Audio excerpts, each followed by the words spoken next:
suami itu mengasih nafkah tersebut. Ya, walaupun ya dia lihat istrinya selama sebulan itu bisa hidup, beli sendiri dan seterusnya.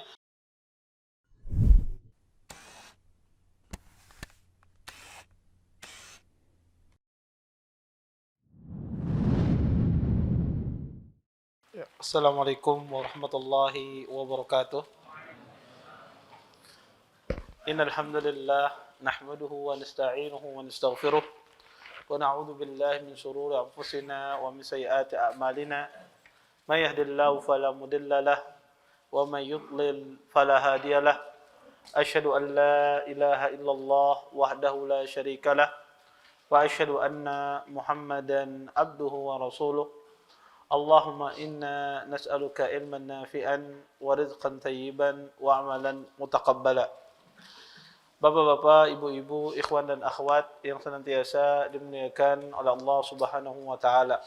Alhamdulillah, segala puji bagi Allah Subhanahu wa taala dengan limpahan nikmat yang begitu besar, di antaranya nikmat iman, nikmat Islam, nikmat kesehatan, sehingga kita dimudahkan oleh Allah Subhanahu wa taala untuk hadir di majelis ilmu ini. Mudah-mudahan kehadiran kita di majelis ilmu ini mendatangkan berkah dari Allah Subhanahu wa taala dan kita dapat mengambil manfaat dari apa yang akan disampaikan nantinya. Bapak, Ibu, ikhwan dan akhwat yang dimuliakan oleh Allah Subhanahu wa taala, kita lanjutkan kajian kita tentang fikih keluarga, babun nafaqat, bab tentang masalah nafkah. An Aisyah radhiyallahu taala anha qalat, dakhalat Hindun binti Utbah imra'atu Abi Sufyan ala Rasulillah sallallahu alaihi wasallam faqalat ya Rasulullah inna Aba Sufyan rajulun syahihun la yu'tini minan nafaqah ma yakfini wa yakfi baniya illa ma akhadtu min malihi bighairi ilmih fahal alayya fi dhalika min junah faqal khudhi min malihi bil ma'ruf ma yakfiki wa yakfi baniki, muttafaqun alaih. Dari Aisyah radhiyallahu taala anha, beliau mengatakan Hindun binti Uqbah, istrinya Abu Sufyan radhiyallahu taala anha, datang menghadap kepada Rasulullah sallallahu alaihi wasallam. Beliau berkata, wahai Rasulullah, sesungguhnya Abu Sufyan ini adalah seorang yang kikir. Dia tidak memberi nafkah yang cukup untukku dan untuk anak-anakku, kecuali dengan uang yang aku ambil tanpa sepengetahuannya. Apakah yang aku lakukan itu dibolehkan? Kemudian Nabi pun menjawab, ambillah secukupnya sesuai kebutuhanmu dan anakmu. Hadis ini dikeluarkan oleh Imam Bukhari dan Imam Muslim. Hadis ini kalau kita tinjau dari sisi sanadnya, tentu hadis ini adalah hadis yang sahih. Karena hadis ini dikeluarkan oleh Imam Bukhari dan Imam Muslim. Maka kalau hadis dikeluarkan Imam Bukhari dan Imam Muslim, maka hadis itu disebut dengan hadis muttafaqun alaih. Hadis yang disepakati atasnya.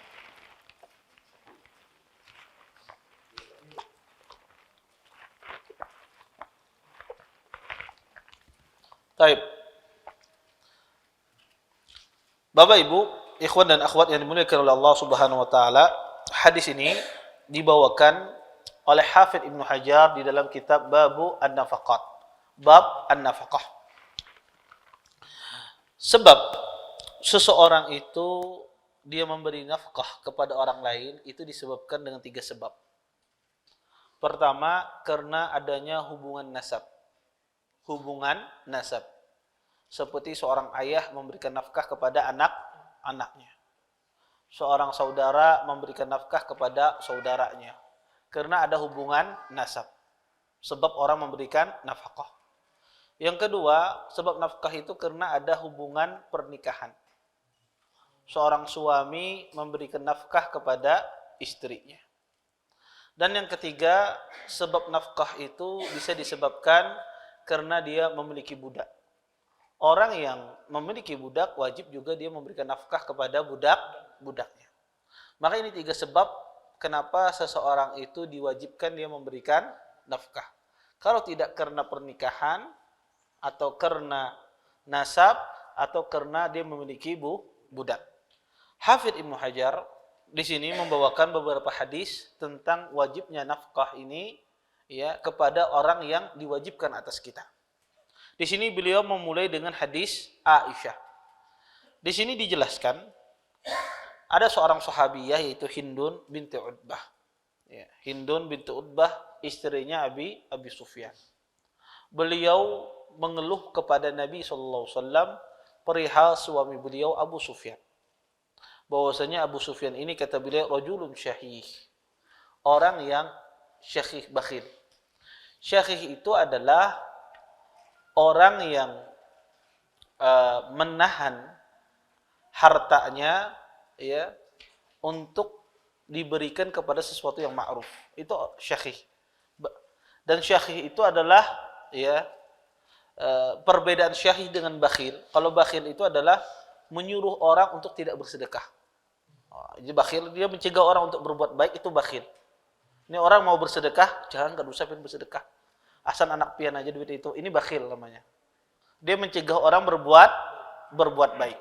Adapun syahih itu adalah dia tidak mau atau menahan hartanya dari perkara yang ma'ruf, dari perkara yang baik. Ini adalah disebut dengan syahih. Atau juga disamakan dengan makna kita adalah maknanya bakhil. Tapi dari sisi makna dalam bahasa Arab, dua hal ini berbeda. Kemudian Abu Sufyan ya, disifati oleh Hindun di sini bahwasanya suamiku Abu Sufyan adalah rajulun syahih, orang yang bakhil. Kenapa? Kata beliau, karena dia tidak memberikan nafkah kepada beliau, kepada Hindun, kepada anak-anaknya, apa yang mencukupinya. Ya. Maka Nabi pun membolehkan Hindun untuk mengambil harta suaminya tanpa dia ketahui. Di sini kata para ulama, pertama, apakah Abu Sufyan itu memang bakhil? Jawabannya adalah di sini Hindun mensifati suaminya itu bakhil bukan sifat yang mutlak. Bukan sahabat yang mulia ini Abu Sufyan ini bakhil dalam artian sifat yang mutlak. Artinya orangnya bakhil dalam semua keadaan, tidak. Tetapi Hindun di sini beliau mensifati bahwasanya suaminya ini bakhil kepadanya dan anak-anaknya. Bukan bakhil dalam segala hal. Ya, bukan bakhil dalam segala hal. Karena kadang-kadang subhanallah manusia itu kadang-kadang dia bakhil sama anak dan istrinya, tapi sama orang tidak bakhil. Nraktir orang yang makan ya, kemana-mana nraktir. Pas lawan bininya dibawakan tahu tempe aja. Kadang orang itu apa? Dia tidak bakhil dengan orang lain, tapi kadang dia pas berhadapan dengan istri dan anak-anaknya dia berpikir berpuluhan kali untuk mengeluarkan uang. Iya, dia pikir ini bermanfaatkah keadaan. Tapi ketika dia sama temannya, sama orang lain, dia tidak bakhil. Royal dia mengeluarkan uang. Ada orang semacam itu. Maka Hindun di sini beliau mensifati Abu Sufyan itu bakhil kepada dia dan anaknya. Bukan sifat mutlak semuanya beliau bakhil. Apalagi dikenal di bangsa Arab itu, mereka itu terkenal dengan kedermawanannya. Orang zaman dulu itu terkenal dengan kedermawanannya. Abu Sufyan Sayyidul Arab. Ya, Abu Sufyan itu ketuanya orang Arab, pemimpin kaumnya. Maka mustahil sifat ini dia memiliki sifat bakhil dalam semua keadaan. Maka di sini Hindun cuma mengadukan kepada Nabi SAW bahwasanya Abu Sufyan ini bakhil kepadaku dan anak-anakku. Bukan sifat ini ada sifat yang semuanya beliau bakhil dalam semua keadaan. Maka banyak orang itu salah memahami hadis ini. Sebagian orang memahami bahwasanya Abu Sufyan itu bakhil dalam semua keadaan, tidak. Ya. Kemudian di sini ya, Hindun ya, beliau mengadukan kepada Nabi SAW tentang perihal tersebut. Kemudian Nabi SAW ya, membolehkan ya, bagi Hindun, beliau mengadu kepada Nabi SAW tentang peristiwa suaminya ini, perihal suaminya. Kemudian kata Hindun, wahai Rasulullah, saya mengambil harta suami saya tanpa sepengetahuannya. Kemudian kata Nabi SAW, tidak mengapa, selama engkau ambil dengan cara yang ma'ruf. Di sini Nabi SAW membolehkan kepada Hindun ya, untuk mengambil apa-apa yang menjadi haknya. Tapi Nabi SAW batasi, ambillah dengan cara yang ma'ruf. Sebagian orang berpendapat, Ustaz, bukankah ini khianat? Seorang suami, dia menyerahkan hartanya kepada istrinya. Kemudian sang istri itu mengambil harta tanpa seizin suaminya. Bukankah ini sebuah khianat? Padahal Nabi SAW melarang, wala takhun man khanak. Kata Nabi SAW, janganlah engkau mengkhianati, ya. Wala takhun man khanak. Jangan engkau mengkhianati. Ya. Dilarang oleh Nabi SAW kita berkhianat. Taib, apakah perbuatan Hindun, sahabiyah ini adalah sebuah perbuatan khianat kepada suaminya? Jawabannya tidak. Di sini Hindun, beliau tidak melakukan khianat kepada suaminya. Kenapa? Karena Hindun, beliau mengambil haknya. Maka kata para ulama, siapa saja yang mengambil haknya, itu dia boleh mengambil tanpa sepengetahuan orang tersebut. Jika sebabnya zahir, sebabnya jelas.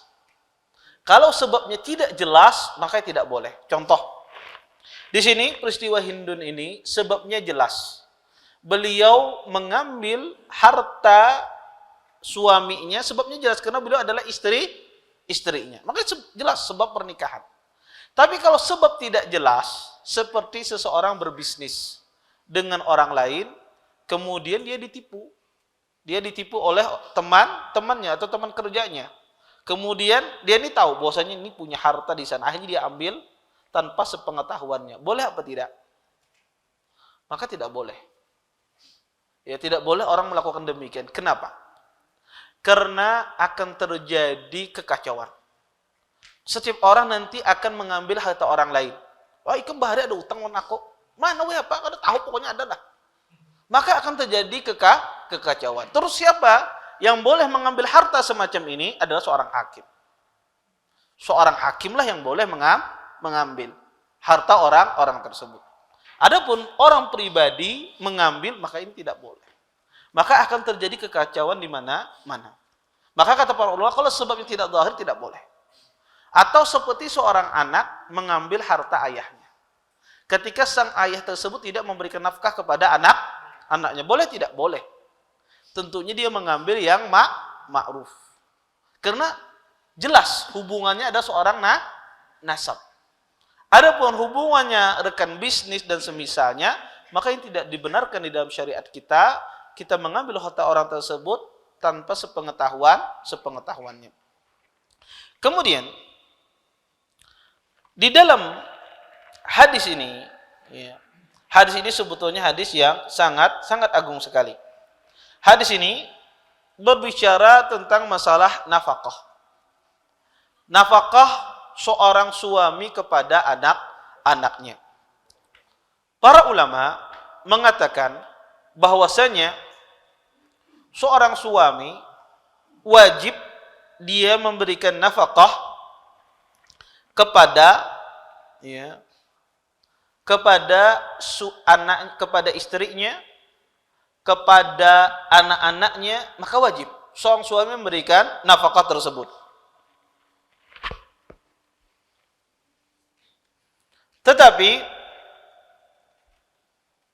para ulama mengatakan bahwasanya nafkah seperti apa yang diberikan kepada anak dan istri tersebut.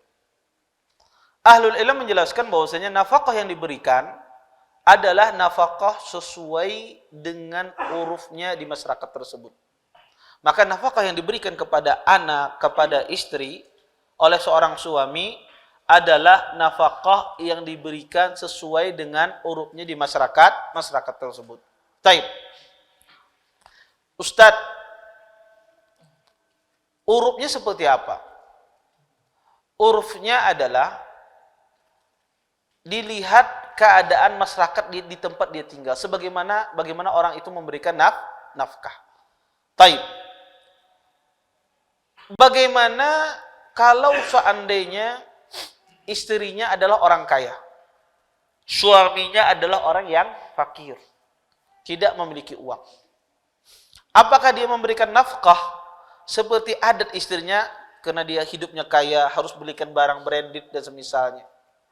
Ya, tasnya harus tas branded, bajunya harus baju yang bermerek dan seterusnya. Apakah harus demikian? Tidak. Maka dikembalikan kepada uruf setempat. Ya. Semacam apa ya wanita itu diberikan pakaiannya, diberikan makanannya, minumannya. Taib. Bagaimana kalau seandainya suaminya itu kaya dan istrinya fakir? Apakah sang suami menyesuaikan dengan uruf kefakiran istrinya? Misalnya, istrinya ini bahari belum kawin, si Din tuh makan nasi orang keropok aja, misal. Iya. Tapi pas nikah lawan suaminya, jadi ustad diberikan nafkah sesuai dengan keadaannya, akhirnya tukarkan nasi kerupuk. Padahal suaminya kaya. Suaminya kaya. Boleh apa tidak? Iya. Maka kata para ulama, jika suami kaya, maka disesuaikan dengan urufnya suami. Maka kalau suami itu kaya, maka dia menyesuaikan dengan urufnya dia. Maka dia berikan. Kalau dia makan yang enak, maka juga istrinya berikan makanan yang enak. Walaupun istrinya adalah orang yang fakir, walaupun seperti dia diberikan makanan yang di bawah itu, ya. Maka sang suami harus memberikan sesuai dengan urufnya sang suami. Suami memakai baju yang mahal, maka istrinya juga belikan baju yang mahal. Suami misalnya dia memiliki kendaraan yang bagus, maka istrinya pun juga diberikan hal yang demikian. Ya, suaminya bisi mobil misalnya, Alphard, istrinya dijulungi apa? Sepeda ontel kadang. Maka harus juga semisal, ya, sesuai dengan urufnya seorang suami. Ya, berbeda halnya jika sang suami itu fakir, istrinya kaya atau istrinya fakir, maka sang suami di sini memberikan uruf sesuai dengan adat di masyarakatnya. Taib. Kemudian apa saja yang menjadi tanggungan oleh sang suami kepada istri dan anaknya? Ini perlu kita ketahui, karena orang tuh bingung. Nafkah itu apa saja sih, Ustaz? Apa saja yang menjadi tanggungan seorang suami kepada anak dan istrinya? Pertama, ulama sepakat tanggungan suami kepada anak dan istrinya pertama memberikan tempat tinggal yang layak. Maka memberikan tempat tinggal yang layak ini merupakan nafkah seorang suami kepada istri. Tempat tinggal yang layak ini disesuaikan dengan uruf di masyarakatnya. Maka kalau seandainya di masyarakat tersebut, ya, orang kalau punya anak satu, misalnya dia punya 2 kamar dan semisalnya, maka memberikan tempat tinggal yang layak. Maka ini hak seorang istri kepada suami, dan juga hak seorang anak kepada ayahnya. Kemudian yang kedua, kata para ulama, memberikan, ini yang disepakati. Yang kedua adalah memberikan pakaian. Maka pakaian ini diberikan sesuai dengan uruf. Apakah harus setahun sekali? Tidak harus. Bisa jadi belum setahun, 6 bulan dibelikan bisa. Kenapa? Bisa jadi pakaiannya rusak. Urufnya di masyarakat pakaian rusak dibelikan. Kadang Ustaz urufnya di sini dijahit dulu. Sudah 3 kali jahit hanya ditukarakan misalnya. Maka kalau urufnya dibelikan maka dibelikan. Walaupun nggak nyampe setahun. Walaupun 3 bulan dipakai rusak misalnya. Ya, maka dibelikan. Kalau urufnya dibelikan. Maka pakaian itu hak seorang istri kepada suaminya. Berapa banyak dikasih pakaian sesuai dengan urufnya. Berapa lama dia memberikan. Kalau urufnya di masyarakat kita, biasanya kalau hari raya itu dibelikan istri itu baju, makanya dibelikan. Kalau di masyarakat kita misalnya urufnya itu setahun 2 kali membelikan baju untuk istri, maka dibelikan. Kalau urufnya 6 bulan sekali, ya dibelikan 6 bulan sekali. Dan disesuaikan dengan uruf yang ada di tempat kita. Kemudian di antara hak istri juga ada diberikan makan dan minum. Ya, diberikan makan dan minum, dan ini juga sesuai dengan urufnya kita. Taib. Di luar itu terjadi khilaf di kalangan para ulama. Di antaranya, Ya, kalau seandainya istrinya sakit, apakah kewajiban suami mengongkosi biaya obat istri? Para ulama menjelaskan, kalau sakitnya itu sakit yang ringan, tidak mengeluarkan banyak biaya, maka ini kewajiban seorang suami. Karena Allah Subhanahu wa taala berfirman dalam Al-Qur'an, wa ashiruhunna bil ma'ruf. Kata Allah, pergaulilah istrimu dengan cara yang ma'ruf. Kalau seandainya tidak mengeluarkan biaya yang banyak. Tapi kalau seandainya Ustaz mengeluarkan biaya yang banyak, ya, yang mengambil harta suami yang begitu banyak, apakah ini bagian dari nafkah seorang suami kepada istri? Maka pendapat yang rajih kata para ulama tidak wajib. Tidak wajib. Ya. Tetapi bentuk ihsan seorang suami kepada istri, dia membiayai pengobatan istrinya. Tetapi apakah itu sebuah kewajiban? Tidak wajib. Tidak wajib. Ya. Para ulama mengatakan, ya, walaupun dia tidak wajib, itu bagian dari berbuat baik suami kepada istri. Kenapa kita katakan tidak wajib? Kalau kita wajibkan, sang suami tidak melakukan, maka konsekuensinya adalah dia berdosa. Kalau dikatakan tidak wajib dan dia tidak melakukan, maka dia tidak berdosa. Maka kata para ulama, ya, pengobatan yang menghabiskan harta suami misalnya yang begitu banyak, maka itu bukan merupakan nafkah yang Allah wajibkan. Bukan bagian dari nafkah yang Allah wajibkan. Kemudian para ulama juga mengatakan, apakah, ya, haknya bagian nafkah seorang istri juga adalah istri itu berdandan. Istri itu berdandan, misalnya dia pergi, ya, beli sabun, beli sampo, beli make up, ya, pokoknya istri itu berhias. Apakah itu bagian nafkah dari suami kepada istri? Pendapat yang rajih iya. Berdandan, ya, haknya seorang istri berhias itu nafkah yang wajib diberikan oleh seorang suami kepada istri. Semacam misalnya dia potong rambut, dia pergi ke salon, ya, maka itu nafkah yang wajib. Maka pian kada boleh bakhil-bakhil. Kalau istrinya, Mas, saya mau ke salon, saya mau keramas, ya, mau berhias, ya, berdandan, boleh, itu nafkah dia. Ya, kewajiban yang Allah wajibkan. Iya. Maka tapi salonnya larang, cari yang murah, ada Bapak. Maka disesuaikan dengan urufnya. Iya. Maka dia berhias, ya, pakai skincare, ya. Kalau bahari pupur dingin, ya. Ya. Maka itu haknya istri. Dia nadhafah, ya, kebersihan, ya. Maka itu adalah nafkah yang Allah wajibkan bagi seorang suami kepada istrinya. Maka jika istrinya minta demikian, maka dipenuhi. Ya, jika istrinya saya minta belikan sabun, sampo atau pemutih ini dan seterusnya, maka dikasihkan. Ya, maka itu hak dari seorang istri dan itu bagian dari nafkah. Kemudian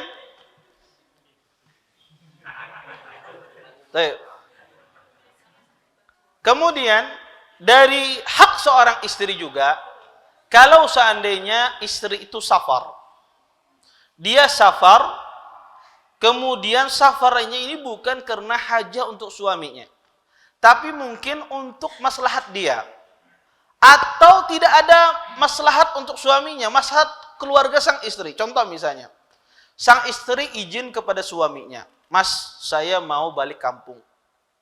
Mau apa? Saya mau menjenguk orang tua saya. Mau beelang, laos bana sudah kada beelang. Setahun misalnya, sudah atau 2 tahun saya tidak balik kampung.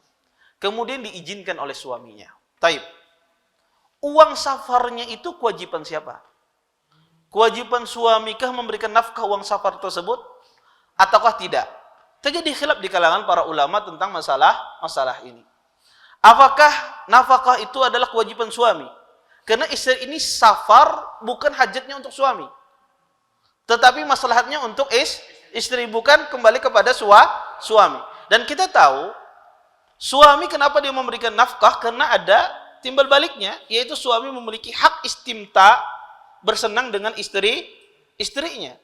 Ya, maka ini diantara hak seorang suami kepada istrinya adalah dia memiliki hak untuk istimta, bersenang-senang dengan istrinya. Ketika istrinya safar, maka sang suami ini tidak ada haknya, sudah hilang hak istimtanya. Ketika hak istimtanya hilang, hak dia bersenang dengan istrinya hilang, apakah gugur nafkahnya ataukah tidak gugur? Yang rajih tidak gugur. Tetap dia memberikan nafkah. Kenapa? Karena itu atas dasar izin suami. Lain hanya dia tidak mengizinkan. Kalau dia mengizinkan, maka sang suami dia wajib ya memenuhi nafkah istri dalam safarnya, biayanya, ongkosnya dan seterusnya. Maka ini wajib sang suami memenuhi ya nafkah safarnya seorang istri. Ya. Kemudian para ulama juga menjelaskan ya, tentang masalah apakah nafkah seorang istri ini, bolehkah seorang istri itu meminta nafkahnya dalam bentuk uang? Apakah harus dikasihkan dalam bentuk barang? Contoh misalnya, di antara hak istri itu adalah dikasih makan dan minum. Kemudian sang suami kadang mau memberi duit, dia tukarkan makanan aja. Hitungannya apa? Memberi duit 100.000, kelarangan kalau nukarkan makan 20.000 aja sehari. Iya. Dihitung oleh suaminya, iya. Taib. Akhirnya suaminya memberikan apa? Kadang mau memberikan uang mentah, dia belikan makanan di luar. Ya, dibelikan makanan di luar. Kebetulan yang ditukar di kawan bahari juga berjualan murah aja. Iya. Taib. Apakah haknya seorang istri meminta uang? Jawabannya tidak ada hak seorang istri meminta uang. Maka seorang suami dia boleh mengasih dalam bentuk barang. Dia mengasih dalam bentuk makanan, ya. Maka tidak punya hak seorang istri itu meminta dalam bentuk uang. Ketika nafkahnya misalnya dia beli baju apa? Dibelikan oleh suaminya. Tidak dia kasih uang, boleh tidak? Boleh.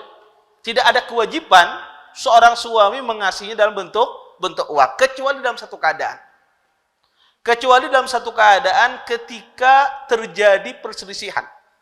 Bini ini kalau ditukarkan barang, pasti kada ketujuh terus. Ditukarkan makanan, kada nyaman, ini apa macam. Apa aja ditukarkan makanan nomor 1, pasti padahalnya kada nyaman. Iya. Kada nyaman, kada selera aku. Terjadi percekcokan, ya, niza, perselisihan antara suami istri. Maka kata para ulama, kalau seandainya kondisi demikian, maka di sini sang suami mengasih dalam bentuk uang. Maka bisa menjadi keharusan. Seorang hakim mewajibkan suami itu mengasih dalam bentuk uang. Artinya tidak ada kewajiban. Tapi kalau suaminya hendak dari awal mengasih uang, kada ada masalah. Tapi apakah suami itu berdosa kalau seandainya dia tidak mengasih dalam bentuk uang? Tidak berdosa. Yang penting dia penuhi nafkah istrinya walaupun tidak dalam bentuk uang. Kemudian seperti itu pula haknya seorang istri itu tidak jatuh atau tidak hilang nafkah istri itu kalau seandainya suaminya safar. Contoh misalnya,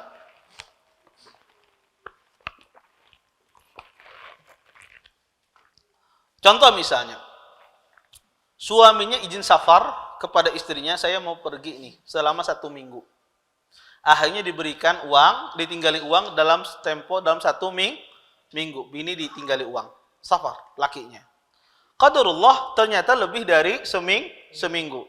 Karena ada kesibukan apa macam sampai 1 bulan. Baru sidin balik. Kemudian sang istri pun bertahan dengan tabungannya, ya, dengan sisa ya yang dia miliki uang. Ya, karena 23 hari kada dikirimi oleh suami. Taib. Setelah itu suami datang.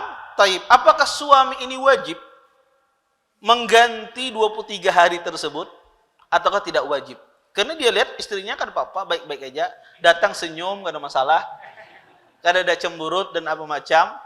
Apakah wajib dia mengganti 23 hari yang dia tinggalkan, sedangkan dia mengasih nafkah cuma 1 minggu? Maka jawabannya wajib. Wajib suami itu mengganti nafkah yang dikeluarkan oleh sang istri. Ya. Ketika ya lewat ya 23 hari ya sampai sebulan, maka wajib sang suami mengganti apa yang dikeluarkan oleh istrinya, jangan berelaan. Ya, kalau istri boleh dia menuntut, boleh dia meminta haknya. Tapi kalau istri, ya kada apa-apa sudah. Kalau sapian ganti ini lain. Kalau istrinya itu istri yang luar biasa mantap. Ya, istri yang mengatakan kada usah bahaya ya. Simpan aja sampean duitnya. Maka ini istri yang luar biasa tentunya. Ya. Tapi kalau istrinya menuntut kada kawa, ya. Kalau pian kada bari musipin kawin pulang ya. Maka wajib seorang suami itu mengasih nafkah tersebut. Ya, walaupun ya dia lihat istrinya selama sebulan itu bisa hidup, beli sendiri dan seterusnya, maka wajib dia ganti. Ya, maka ini penting ya, dan ini sering kadang-kadang dilalaikan oleh kaum pria. Kemudian bagaimana kalau seandainya suami ini ya, tidak mampu dia dalam memberikan nafkah? Tidak mampu dia memberikan nafkah. Dalam hadis Hindun ini dikatakan ya, kata Nabi SAW, ambillah dari harta suamimu sesuatu yang ma'ruf. Ini kalau seandainya suaminya memiliki nafkah. Bagaimana kalau seandainya suami tidak memiliki nafkah? Ya, dia tidak memiliki banyak harta. Apa yang harus dilakukan oleh seorang istri? Kata para ulama, pada asalnya seorang istri jika tidak diberikan nafkah oleh suaminya, dia memiliki hak untuk fasakh, berpisah dari suaminya. Kalau tidak dipenuhi nafkahnya dia boleh. Oleh karena itu para ulama membagi keadaan istri itu 3 keadaan. Pertama, ada seorang suami itu dari sejak awal dia fakir. Dan istrinya tahu dia fakir. Dia ngasih tahu, aku nih kada bisi gawian. Kawin non ikam nih model nekat bener ya. Lawan kasihan jual lawan ikam sudah tua, misalnya kada yang menikahi. Misalnya. Akhirnya, dan suami istrinya tahu dia masuk dalam keadaan dalam keadaan fakir. Istrinya tahu ini, dia fakir. Dia menikah dalam kondisi fakir. Kemudian berumah tangga, ya. Kata istrinya kada apa-apa, ulun sabar aja lawan pian. Kita hadapi bersama-sama. Setelah berumah tangga, ya, 2 bulan istrinya kada tahan. Taib. Meminta ingin berpisah. Boleh tidak? Tidak boleh. Tidak boleh. Kenapa? Karena dia tahu ketika dia menikah suami dalam kondisi fakir. Maka di sini dia tidak punya hak untuk fasakh. Tidak punya hak dia untuk fasakh. Yang kedua, kondisi seorang suami kadang mengasih tahu kondisi sebenarnya. Datang melamar, ya, bupadah ini aku bisi ini, padahal git kainya atau git keluarganya, ya. Sang istri tidak tahu keadaan suami ini, tidak tahu. Dia pikir suaminya ini orang yang berada. Pokoknya dia tidak tahu keadaan suaminya ini. Ketika menikah, ternyata suami tidak memiliki apa-apa, tidak bisa memberikan nafkah kepada istrinya. Apa yang harus dilakukan? Boleh tidak sang istri ini meminta fasakh? Boleh. Ini diperbolehkan di dalam syariat. Karena haknya tidak terpenuhi. Kemudian yang ketiga adalah kondisi seorang suami yang dulunya sukses, sugih. Tiba-tiba bangkrut. Dia nikah sama istrinya, dia dalam kondisi kaya. Kemudian ketika berjalan setahun, 2 tahun, 3 tahun, suaminya menjadi bangkrut. Kemudian istrinya minta bercerai. Boleh tidak minta bercerai dalam kondisi demikian? Bagaimana hukumnya jika seandainya sang suami tersebut, dia dulunya kaya, berada, kemudian qadarullah ditimpa musibah, dia menjadi fakir. Kemudian istrinya selama 2 bulan, 3 bulan, atau setahun, tidak sabar dalam kondisi demikian. Kemudian dia minta bercerai. Boleh tidak demikian? Karena dengan alasan sang suami tidak bisa lagi memenuhi nafkah sang istri. Jawabannya tidak boleh. Jawabannya tidak boleh. Kenapa? Karena kefakiran itu bukan kemauannya dia. Dia asalnya dia memberikan nafkah. Asalnya dia memberikan nafkah. Ketika dia ditimpa musibah, maka di sini seorang istri tersebut tidak berhak dia meminta fasakh. Dan ini yang ditegaskan oleh Imam Ibnu Qayyim. Dan masalah ini masalah khilaf. Masalah ini masalah khilaf yang sangat panjang di kalangan fuqaha. Tapi Imam Ibnu Qayyim rahimahullah taala menegaskan bahwasanya kata Ibnu Qayyim tidak berhak. Ya. Kenapa? Karena ini bagian dari hidup dengan bermuamal dengan cara yang baik bersama istri dengan suami. Maka kata Imam Ibnu Qayyim, ya, itu bukan kemauannya dia. Dia asalnya adalah orang yang berada, kemudian qadarullah ditimpa musibah, akhirnya dia bangkrut, tidak bisa memberikan nafkah. Kemudian istrinya tidak bisa sabar dalam kondisi demikian, meminta cerai, maka hakim tidak boleh memisahkan. Ya, sebagaimana ditegaskan oleh Imam Ibnu Qayyim rahimahullah taala. Kemudian di hadis Hindun ini yang kita bacakan tadi banyak sekali faidah yang bisa kita ambil.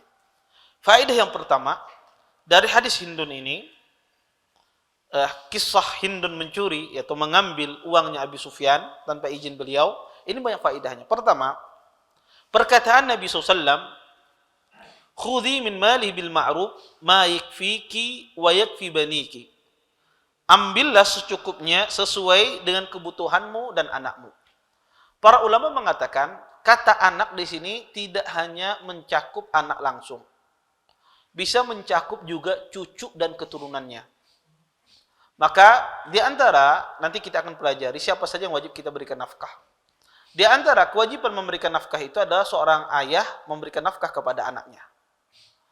Dan juga seorang kakek berkewajiban memberikan nafkah kepada cucunya jika cucunya itu orang yang miskin. Dan sang kakek tersebut memiliki harta yang banyak, maka wajib dia memberikan nafkah kepada cucunya.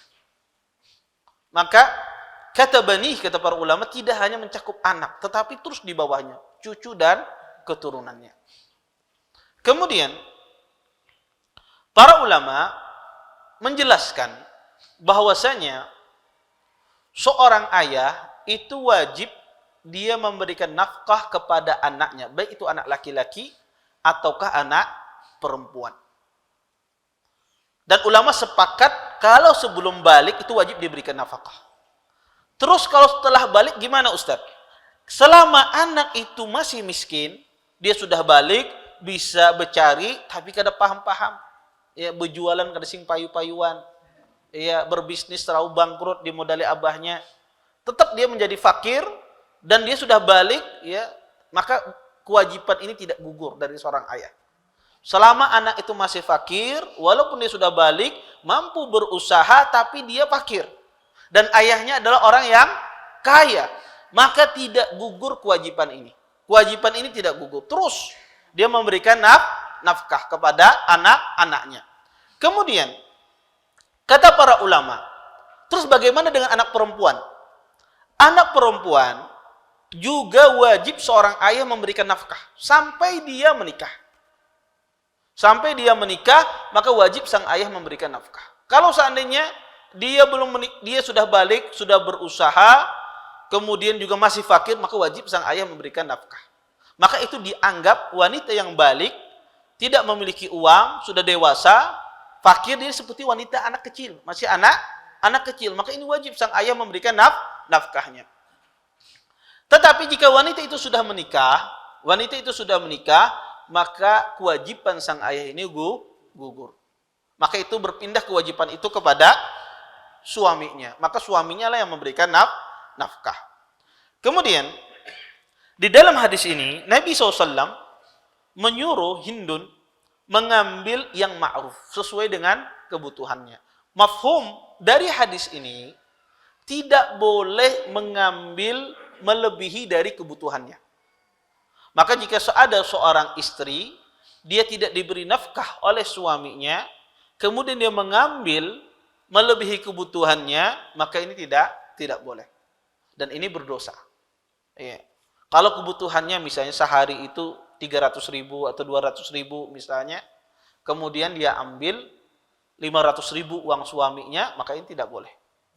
Dia mengambil sesuai dengan keperluannya, sesuai dengan kebutuhannya.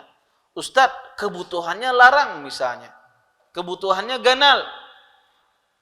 Ini lebih ya sehari ya dia orangnya boros 600.000, maka kita katakan bukan itu yang jadi patokan. Patokannya adalah kebiasaan orang ya, yang ada di masyarakat kita.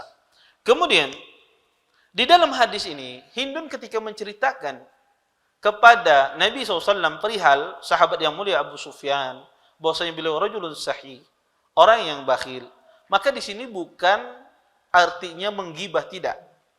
Orang ketika meminta fatwa, kemudian menceritakan apa yang dia alami, ya, kepada mufti tersebut, kepada orang yang meminta fatwa, dia ceritakan, maka ini bukan bagian dari ghibah. Kenapa? Karena Hindun di sini, sahabiah ini meminta fatwa, meminta hukum, boleh apa tidak. Maka Nabi SAW tidak mungkin bisa berfatwa kalau tidak dijelaskan. Maka ini bukan bagian dari ghibah. Kemudian kata para ulama, di sini bolehnya seorang wanita masuk ke rumah seorang pria, atau masuk ke rumah seorang yang memberikan fatwa, masuk ke rumah seorang alim dalam meminta fatwa, tapi dengan syarat tidak berkhalwat. Dengan syarat tidak berkhalwat, tidak boleh dia berkhalwat. Makanya jika ada seorang wanita masuk, maka jangan berduaan dia, maka ditemani dengan wanita lain, ya, maka tidak boleh berkhalwat. Kemudian di sini juga perkataan, jika terjadi persengketaan antara seorang suami dan istri, ketika sang suami mengatakan, saya sudah beri nafkah dia, kemudian kata istrinya, tidak, dia belum memberikan nafkah kepada saya. Perkataan siapa yang diambil? Di dalam masalah nafkah, perkataan sang istri, bukan perkataan suami. Kalau kata istri, kita keperluannya sehari misalnya 200.000.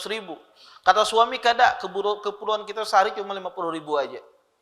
Maka perkataan siapa yang diambil? Perkataan istri.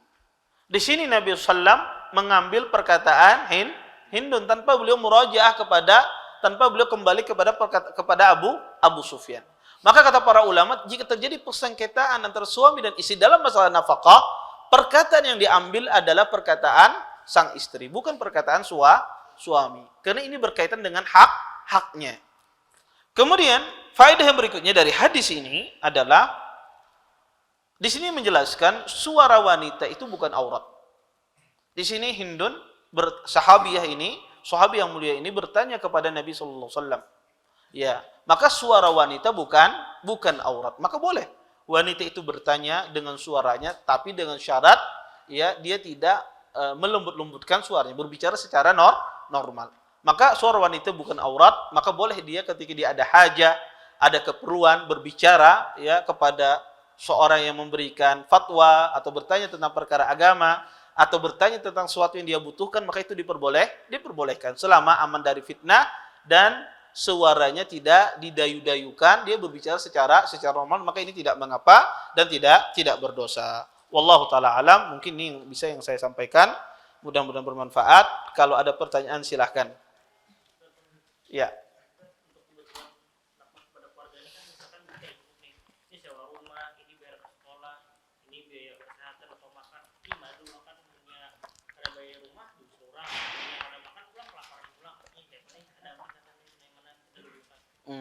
Ya.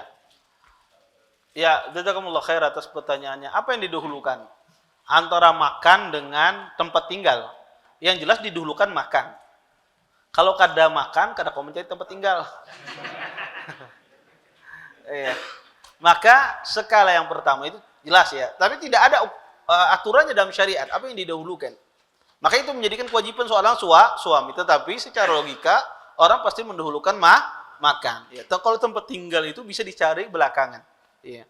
Maka tidak ada dalam syariat itu apa yang didahulukan, diberikan nafkah. Ya. Tentu yang kita dahulukan kita sendiri yang melihat mana yang lebih terpenting. Ya, mana yang paling penting. Ini yang kita berikan semacam itu. Wallahu taala a'lam.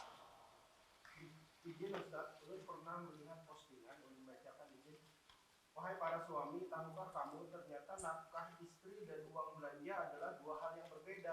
Uang belanja berupa uang memenuhi kebutuhan sehari-hari, makan, air listrik, air, dan membayar kebutuhan hidup lainnya. Sedangkan nafkah istri adalah yang khusus diberikan suami kepada istri untuk uang jajan. Mohon penjelasan apakah itu berbeda, Ustaz? Iya, tergantung orang memahami dari kata uang belanja dan nafkah. Ya, tergantung dia ingin dibawa kemana penafsiran uang belanja dengan nafkah. Nah, sebetulnya di dalam agama itulah musyahata fil istilah. Tidak ada permasalahan kalau berbeda istilah. Kalau dia ingin menafsiri uang belanja itu di luar nafkah, ya sah-sah saja. Dia menafsirkan uang belanja itu di luar kebutuhan memberikan makanan, memberikan pakaian, memberikan hak-hak yang harus dipenuhi. Dia kategorikan uang belanja di luar itu, ya sah-sah saja. Tetapi kadang-kadang orang mengkategorikan uang belanja adalah kebutuhan primer, kebutuhan pokok, seperti makan dan minum, dan itu yang ma'ruf di kalangan kita. Memberikan uang belanja kepada istri itu adalah untuk nukar apa? Kebutuhan pokok. Ya, itu yang ma'ruf. Ya, di kalangan kita. Tapi mungkin ada sebagian orang kaya, ya orang yang apa macam, dia ngasih uang belanja lah, lain, uang untuk rumah dan lain. Itu sah-sah saja, tidak ada masalah sebetulnya. Ya, saya akan sampai ke sana. Kalau uang belanja di luar yang saya sebutkan tadi, contoh misalnya, dia mengasih uang, silahkan nih, nanti ini uang belanja, mau beli apa aja, silahkan. Jadi saya kasih jatah kamu per bulan 2 juta. Ini di luar makan dan minum dan seterusnya. Apakah ini merupakan kewajiban? Tidak. Bukan bagian dari kewajiban. Nah, yang kewajiban tadi yang saya sebutkan. Uang makan, ya kalau seandainya dia minta uang, makan, minum, tempat tinggal, pakaian, kemudian keperluan dia, an-nadhafah, kecantikan dia, ya, kebersihan, dia butuh potong rambut dan seterusnya, itu nafkah yang wajib. Kemudian dia sakit, ya, maka itu kebutuhan dia, itu nafkah yang wajib. Kecuali tadi yang saya katakan sakit yang luar biasa, yang bisa mengambil harta suami. Ini tidak ada kewajiban suami dalam memberikan nafkah. Atau dia safar dengan izin suami, maka kebutuhan safarnya menjadikan nafkah yang wajib. Di luar itu, maka itu bukan sesuatu yang wajib bagi suami memenuhi kebutuhan sang istri. Wallahu taala.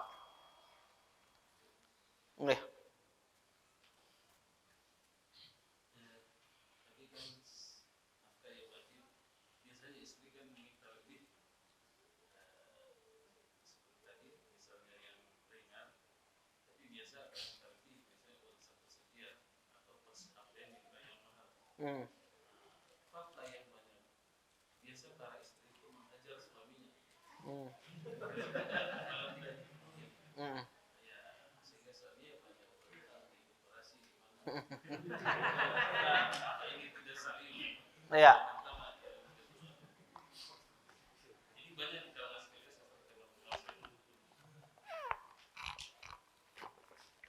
banyak suami yang kalau di tadi tidak boleh kalau awalnya maju terus istri menceraikan, tapi fakta di masyarakat apa hakimnya yang saling banyak terjadi perceraian, terus istri menikah lagi dengan suami baru yang sulit. Tapi banyak fakta suaminya yang menceraikan tadi kan kembali Kaya lagi. kaya lagi, Masya Allah. yang bangkrut. Iya. Balik lagi istrinya.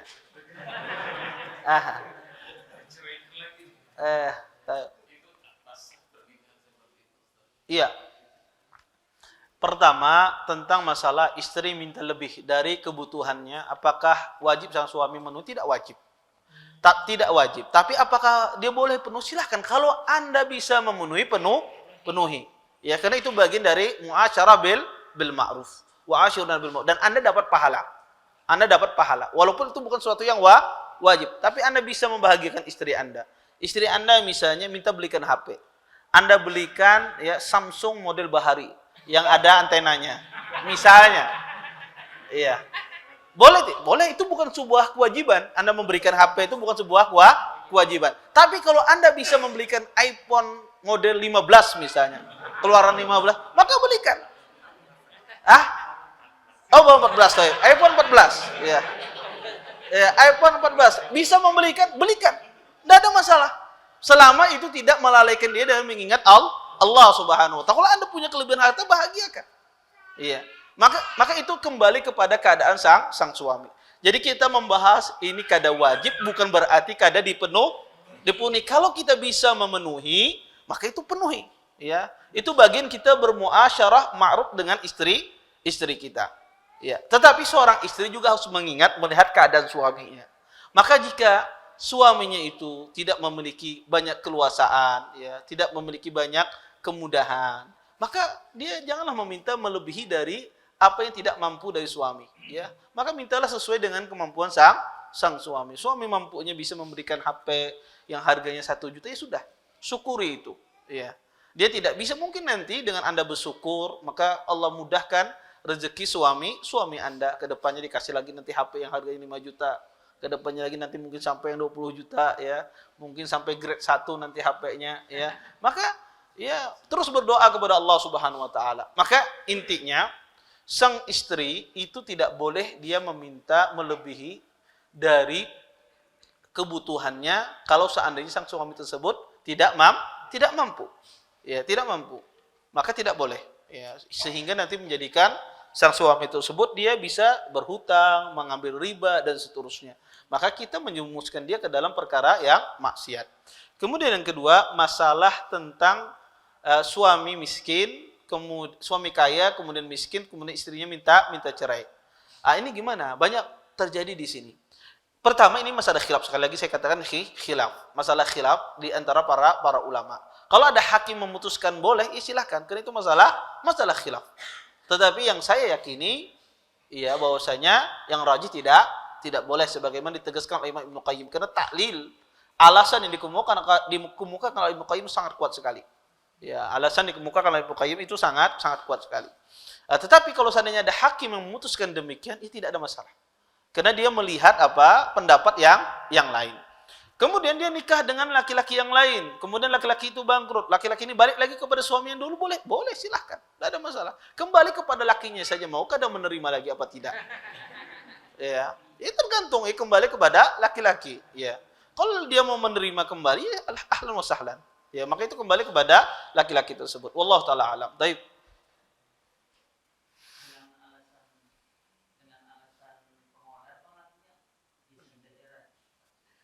Ya.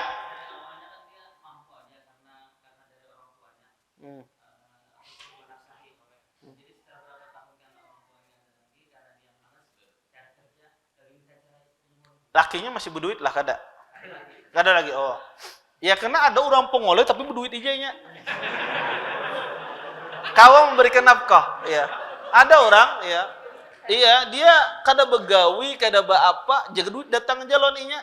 Ini emang ada orang demikian.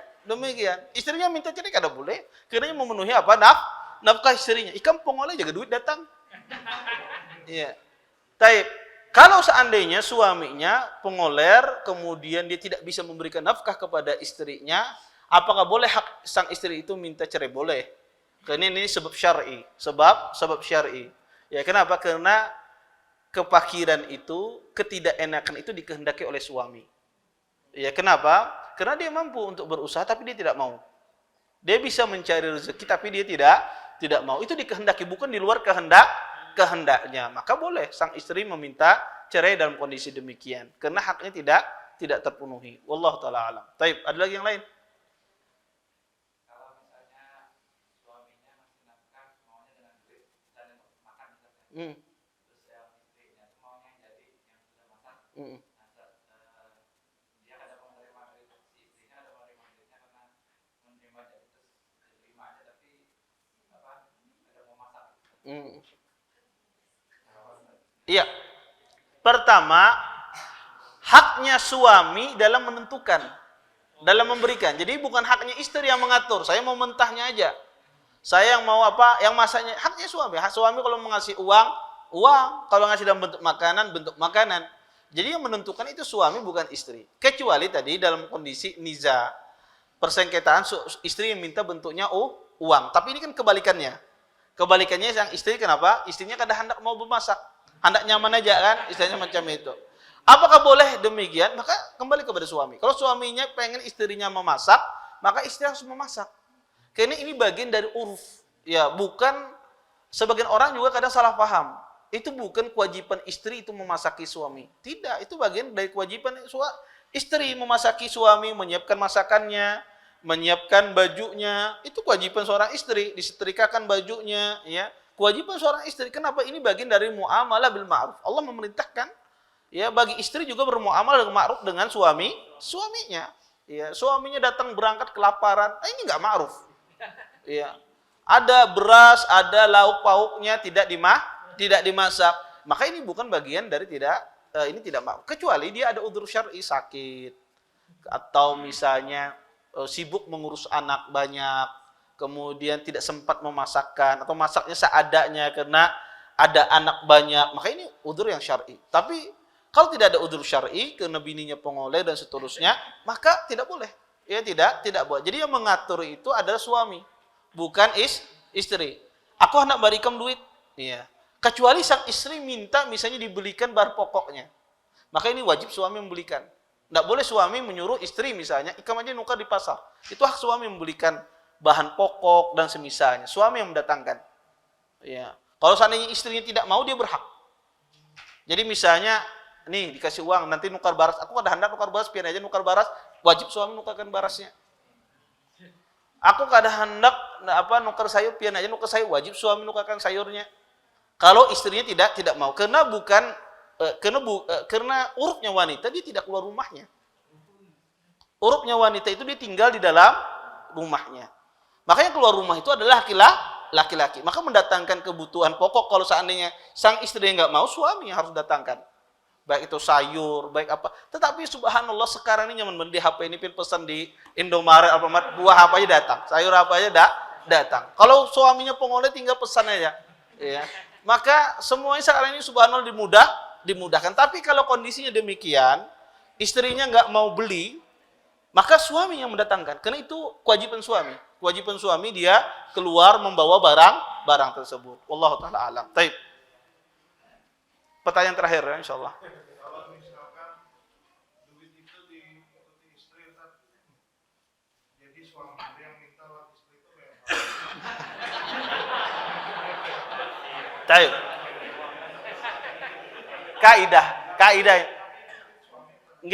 Kaidah ini jangan sampai duit suami itu diikuti oleh istri, dipingkuti oleh istri.